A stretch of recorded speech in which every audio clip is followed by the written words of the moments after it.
હું doctor Dhaval H Joshi, assistant professor Shri N.M. Shah, arts and commerce college, Shankheshwar. આજે આપણે લેક્ચર ચાલુ કરતા પહેલાં આનર્થ ગુજરાતી અધ્યાપક સંઘના સૌ પદાધિકારીઓનો આભાર માનું છું. BA સેમ 1 પેપર CC 102 રઘુવીર ચૌધરીની ઈચ્છાવર નવલકથાનો અભ્યાસમાં આજે આપણે તેમના જીવન અને સાહિત્ય સર્જનનો અભ્યાસ કરશું. તો રઘુવીર ચૌધરી ગુજરાતી સાહિત્યમાં બહુ મોટું નામ છે તેમનું. સાહિત્ય સર્જન ક્ષેત્રે ગુજરાતી સાહિત્યમાં એમણે નવલકથાઓ, નવલિકાઓ તથા નિબંધ, કવિતા ક્ષેત્રે તેમણે ખૂબ પ્રદાન કરેલું છે. નાટક ક્ષેત્રે પણ તેમણે પ્રદાન કરેલું છે.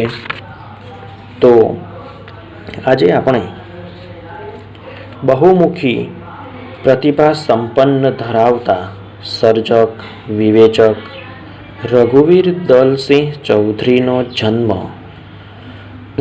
5/12/1938 રોજ ઉત્તર ગુજરાતમાં માણસા પાસે આવેલા બાપુપુરા ગામમાં થયો હતો.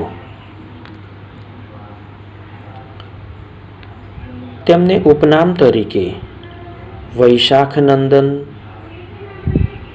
તથા લોકાયત સુરી તરીકે પણ ઓળખવામાં આવે છે. તેમણે પ્રાથમિક માધ્યમિક શિક્ષણ તેમણે માણસામાં લીધું. ભૂરાભાઈ પટેલ તેમના શિક્ષક હતા. ત્યારબાદ રઘુવીર ચૌધરીએ 1960માં મુખ્ય વિષય હિન્દી અને સંસ્કૃત સાથે BAની પરીક્ષા પ્રથમ વર્ગમાં પાસ કરી. 1962માં MA થયા. હિન્દી અને ગુજરાતીના ક્રિયાવાચક ધાતુઓનું તુલનાત્મક અધ્યયન એ વિષય રાખી તેમણે PhDની ડિગ્રી પ્રાપ્ત કરી. ત્યારબાદ BD arts college, Gujarat Vidyapith, હાક arts college લાંબો સમય અધ્યાપન કરી 1977માં તેઓ ગુજરાત યુનિવર્સિટીના ભાષા સાહિત્ય ભવનમાં હિન્દીના અધ્યાપક તરીકે જોડાયા. પછી રીડર, પ્રોફેસર અને વિભાગીય અધ્યક્ષ બની નિવૃત્ત થયા. 1965માં તેમને કુમારચંદ્રક, 1975માં રણજીતરામ સુવર્ણચંદ્રક, 1994માં દર્શક એવોર્ડ, 1997માં કમા મુનશી સુવર્ણચંદ્રક. ત્યારબાદ 1988માં ઉત્તર પ્રદેશ સરકાર દ્વારા સૌહાર્દ સન્માન, 2001માં ગુજરાત સાહિત્ય અકાદમી તરફથી સાહિત્ય ગૌરવ પુરસ્કાર તથા દિલ્હીના પુરસ્કાર સહિત સંખ્યાબંધ પુરસ્કારો માન સન્માન પ્રાપ્ત થયા છે. ત્યારબાદ રઘુવીરભાઈ ચૌધરી ને અમૃતા નવલકથાને જ્ઞાનપીઠ એવોર્ડ પણ મળેલો છે. બહુ સારી એવી વાંચવા જેવી નવલકથા છે અમૃતા. ત્યારબાદ રઘુવીરભાઈ ચૌધરી પોતે જ એક સંસ્થા સમા છે. અનેક સાહિત્યિક, સાંસ્કૃતિક, શૈક્ષણિક સંસ્થાઓ સાથે તેઓ સક્રિય રીતે સંકળાયેલા છે. ગુજરાતી સાહિત્ય પરિષદના તેઓ ટ્રસ્ટી અને પૂર્વ પ્રમુખ પણ છે. ત્યારબાદ તેમણે અનેક સંસ્થાઓમાં કામ કરેલું છે. રઘુવીરભાઈના પિતા દલસિંહ ભગતના નામે ઓળખાતા હતા. તેમને કુટુંબમાંથી જ સાહિત્ય, સંસ્કાર અને ધાર્મિક પરંપરાનો વારસો મળ્યો. માતા જીવીબહેનની યાદશક્તિ સતેજ હતી. રઘુવીરભાઈના શબ્દોમાં કહીએ તો માને તો માયા એ જ મોક્ષ, માને તો માયા એ જ મોક્ષ. સ્નેહ, સ્મૃતિ અને સરળતા એ એમને માતા પાસેથી પ્રાપ્ત થયા. 5 ભાઈ બહેનોમાં સૌથી નાના રઘુવીર. જે સાચું લાગે તે તરત જ કહી દેતા. પરિવારનો મુખ્ય વ્યવસાય ખેતી હતો. રઘુવીરભાઈને એમાં ઊંડો રસ.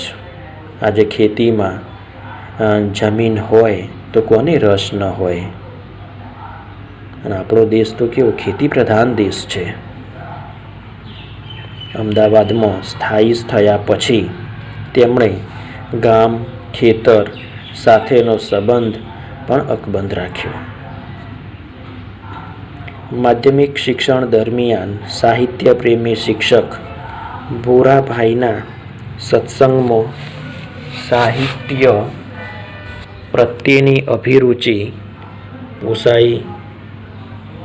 ગોવર્ધનરામ, કાકા સાહેબ અને પ્રેમચંદને વાંચ્યા. સંસ્કૃત સાહિત્યનું પણ આચમન કર્યું. ત્યારબાદ વિસનગર કોલેજના 2 વર્ષના અધ્યયન દરમિયાન સંસ્કૃતનું ખૂબ જ્ઞાન વધાર્યું. ત્યારબાદ આ સમય દરમિયાન જન્મભૂમિમાં સોપાનના અગ્રલેખો વાંચીને પત્રકારત્વમાં રસ જાગેલો.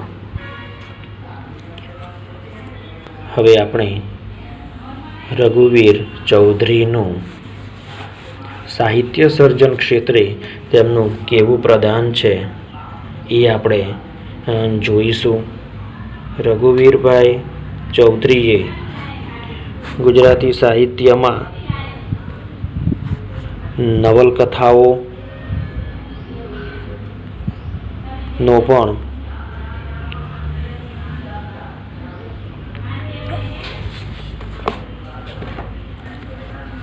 રચના કરેલી છે. તેમની રચનાઓમાં જોઈએ તો ઈસવીસન 1964માં પૂર્વરાગ એ એમની પહેલી નવલકથા છે.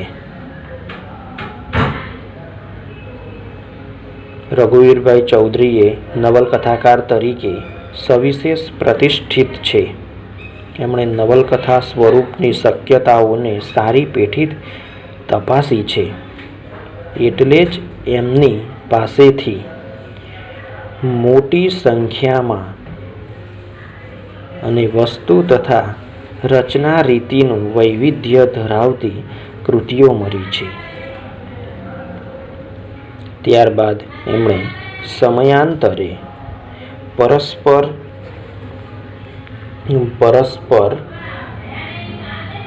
તથા પ્રેમ અંશ રૂપે બીજી નવલકથા મળે છે. ઈસવીસન 1965 અમૃતા સીમાચિહ્નરૂપ લેખાયેલી છે. અમૃતા નવલકથા ખૂબ જ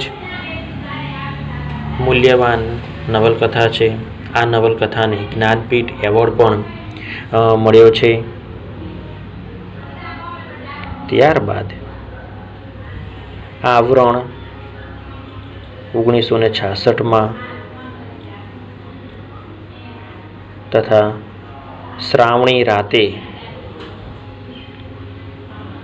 ત્યારબાદ તેડાગર, બાકી જિંદગી,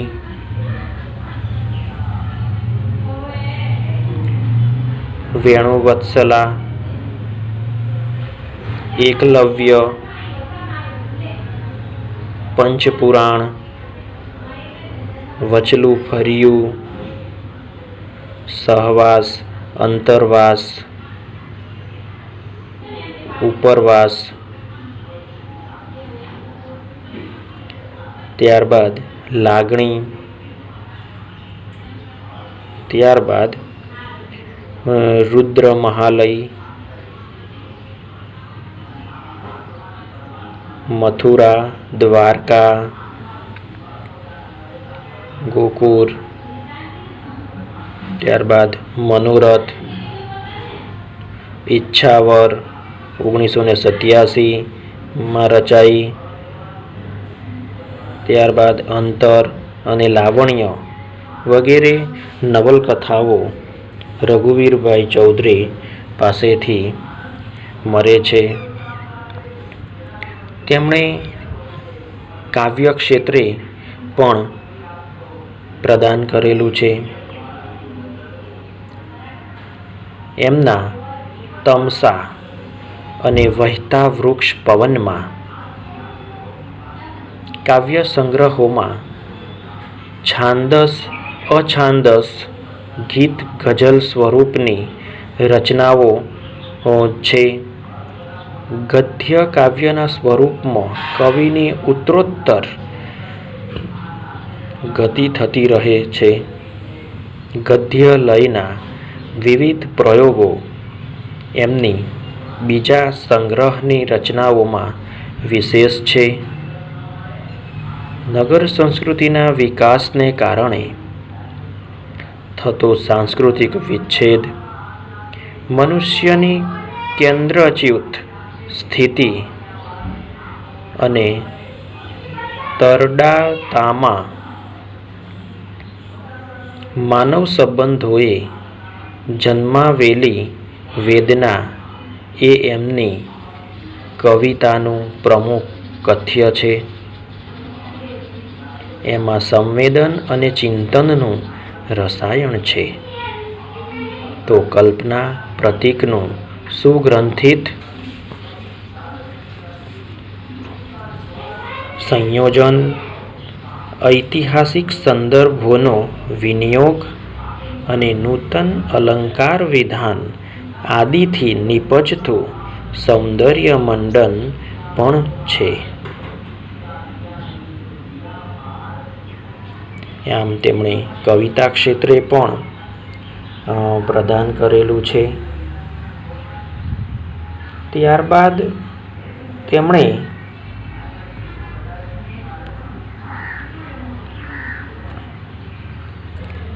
નવલિકા ક્ષેત્રે પણ પ્રદાન કરેલું છે. આકસ્મિક સ્પર્શ, ગેરસમજ, બહાર કોઈ છે, નંદીઘર, અતિથિગૃહ એમના વાર્તા સંગ્રહો છે. બહાર કોઈ છે અને નંદીઘરમાંથી કેટલીક વાર્તાઓ ચૂંટીને ગેરસમજ નામે સંકલિત આવૃત્તિ 1983 પ્રગટ થયેલી છે. પૂર્ણ સત્ય, ચિંતા, એક સુખી કુટુંબની વાત, શોકર, પોટકું, નષ્ટજાતક વગેરે એમની યાદગાર વાર્તાઓ છે. એમની વાર્તાઓમાં રચના રીતિનું વૈવિધ્ય સારા પ્રમાણમાં છે, પણ એમાં કેન્દ્રવર્તી તત્વ છે ચરિત્રગત સંવેદન. ક્યારેક એ જાગતિક સંદર્ભમાં વ્યક્ત થાય છે તો ક્યારેક ઊંડી સમજમાંથી પ્રગટ થાય છે. એને માટે કોઈ એક વાર્તામાં એક ભાવ સ્થિતિ તો કોઈ અન્ય વાર્તામાં વિશિષ્ટ પરિસ્થિતિનું અવલંબન હોય છે. ક્યારેક સમકાલીન સામાજિક યા રાજકીય ઘટના કે પ્રવૃત્તિનો સંદર્ભ લઈને પણ તેઓ આવું પરિણામ સર્જે છે. વાર્તાના રૂપવિધાનમાં પ્રતીક, કલ્પન જેવા ઉપકરણો પ્રયોજીને તેઓ અર્થની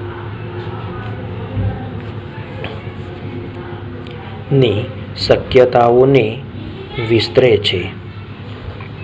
ખપ લાગ્યું કાવ્ય તત્વ અહીં ઉપકારક નીવડે છે. તળપદી તેમજ શિષ્ટ ભાષાનું સૌંદર્ય જુદી જુદી વાર્તાઓમાં અનુભવાય છે, સાથે જ પ્રતીત થાય છે. એની કાર્યસાધકતા પણ વર્ણનની જેમ સંવાદ પણ વાતાવરણ રચવામાં ખૂબ સહાયભૂત થાય છે. ત્યારબાદ રઘુવીરભાઈ ચૌધરીએ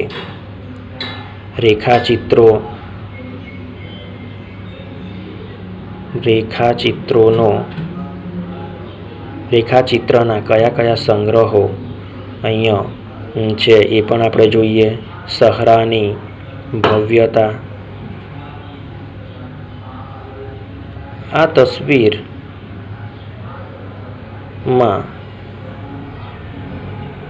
ઉમાશંકર જોશી અને જયંતિ દલાલ વિશે લખેલું. ત્યાર પછી પ્રસંગોપાત અને ચાહીને જે વ્યક્તિચિત્રો થયા તે સર્વને અહીં એક સૂત્રે બાંધનારું કોઈ તત્વ હોય તો તે લેખકની સર્જક વ્યક્તિત્વને ઝીલવાની વિલક્ષણ દ્રષ્ટિ છે. અંગતતાની સાથે ભરેલો લેખકનો વ્યંગ કે નર્મનો કાકુ કલાકારોની દુનિયામાં ડોકિયું કરાવી એને નકારાત્મક સમૃદ્ધિને અને જગતના ઉદાર પાસાના સંવેદનને સરસ ઉઠાવ આપે છે. એમણે રેખાચિત્રો ક્ષેત્રે પણ પ્રદાન કરેલું છે. ત્યારબાદ એમણે રઘુવીરભાઈ ચૌધરીનું નાટક ક્ષેત્રે પણ પ્રદાન છે. તો આપણે થોડું નાટક ક્ષેત્રે પણ જોઈએ. રઘુવીરભાઈ પાસેથી આપણને અશોકવન અને ઝૂલતા મિનારા, સિકંદર સાની, નજીક જેવા નાટકો તેમજ ડીમ લાઇટ તથા ત્રીજો પુરુષ જેવા એકાંકી સંગ્રહો મળ્યા છે. માનવ જીવનનો જાગતિક સંકેત રચતું નાટ્યક્ષમ વસ્તુ, માર્મિક અને સચોટ સંવાદ તથા ભાષા તેમજ સુરેખ દ્રશ્ય રચના જેવી લાક્ષણિકતાઓ ધરાવતી તેમની નાટ્યકૃતિઓ પૈકી કેટલીક રંગભૂમિ પર સફળતાથી ભજવાઈ પણ છે. તેમણે લાંબા નાટકોની રચનામાં તખ્તાની સૂઝનો ઉપયોગ કર્યો છે. ત્યારબાદ નિબંધ ક્ષેત્રે પણ તેમનું પ્રદાન છે. તો આપણે રઘુવીરભાઈ ચૌધરીના નિબંધને જોઈએ તો સહરાની ભવ્યતા. રઘુવીરે આલેખેલા સારસ્વતોના લાક્ષણિક રેખાચિત્રોનો સંગ્રહ છે. સંગ્રહની રચનાઓ ચરિત્ર નિબંધની પ્રચલિત રીતિની ચાલે લખાયેલી નથી, એ એની વિશેષતા છે. ત્યારબાદ પુનર્વિચાર, પ્રેમ અને કામ તેમના નિબંધ સંગ્રહો છે. તેમાં વિચાર, ચિંતન, મનનના વિવિધ પ્રવાહો જોવા મળે છે. ત્યારબાદ તેમણે વિવેચન, સંપાદન ક્ષેત્રે પણ કામ કરેલું છે. અદ્યતન કવિતા, વાર્તા વિશેષ, ગુજરાતી નવલકથા, દર્શકના દેશમાં વગેરે તેમણે વિવેચન, સંપાદન ક્ષેત્રે પણ કલમ ચલાવી છે. આમ રઘુવીરભાઈ ચૌધરીનું જીવન અને સાહિત્ય સર્જનની આપણે વાત કરી. તેમણે દરેક સ્વરૂપમાં કામ કર્યું છે, જેવું કે નવલકથા, નવલિકા, નાટક, નિબંધ વગેરે સ્વરૂપો આપણે જોયા. તો મિત્રો, આ રઘુવીરભાઈ ચૌધરીનું જીવન અને તેમનું સાહિત્ય સર્જન છે.